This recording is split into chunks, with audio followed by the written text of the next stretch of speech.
So Tuesday night is WTRL Zwift Racing League again. This week we're racing around Innsbruck Ring with a KOM Afterparty.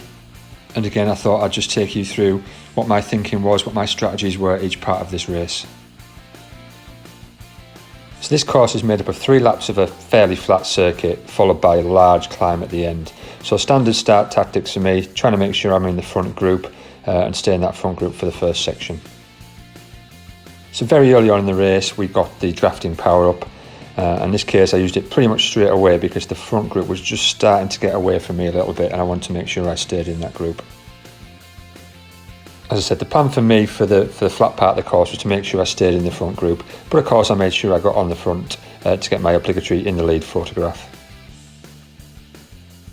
The lap section of this course is fairly flat, but there is a small short sharp climb called Leg Snapper Hill in it. And once I went over the top, I made sure I could get into the aero tuck position to try and get as little recovery as I could possibly get.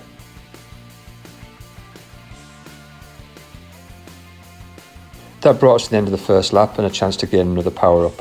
This time I earned the aero power up. So my plan for this power up was to try and stay in the group I was in and use it on the downhill section after the short sharp climb to catch any space that I'd lost on the climb or to increase a little lead.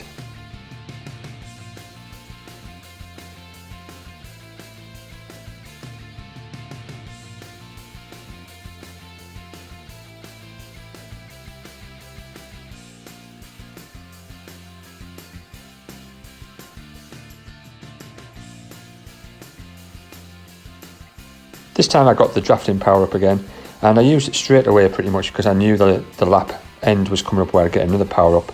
But I also used it at this point because I was at the front of the group to try and make the group behind me work a little bit harder who wouldn't be getting any drafting benefit off me.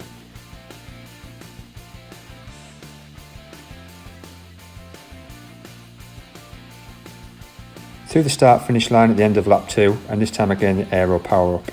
My mindset's changed slightly this time round as I'm now looking at the chart on the right to see how far ahead of me the group is in front, but I realise I'm not going to make that gap up on my own even with an aero benefit. So now I've got the aero power up in my pocket and I'm starting to think what else I could do with it.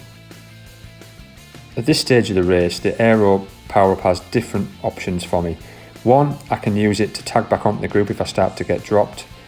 2, I could use it to try and break away from the group. Or 3, as I do in this case, I'm just going to use it on the downhill again to catch back up the little gap that's grown on the climb itself. After the descent is the sprint section where you can gain another power up. This time round I get the lightweight power up, which is ideal for the KOM climb at the end. However, there is another chance to pick up another power up at the start finish line at the end of lap 3, but I decided in this case I want to keep this power up because it's too precious to me to use for the KOM at the end. So the plan is to stay in the group until the bottom of the climb, but my power starts to do some funny things.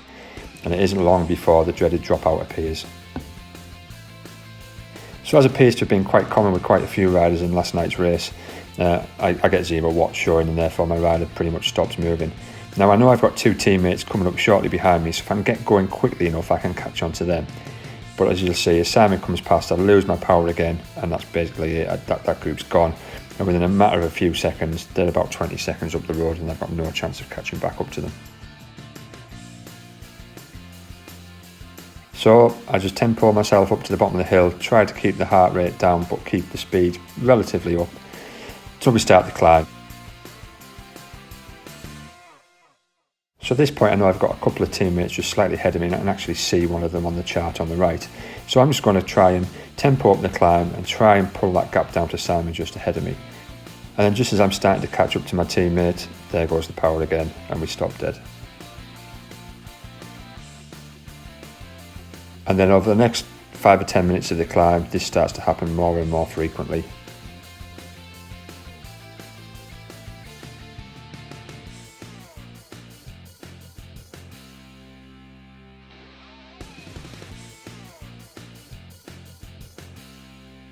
I had been saving the lightweight power up to use towards the end of the climb to try and make some time up on the riders in front of me, but at this point I'd lost that much time on the climb already.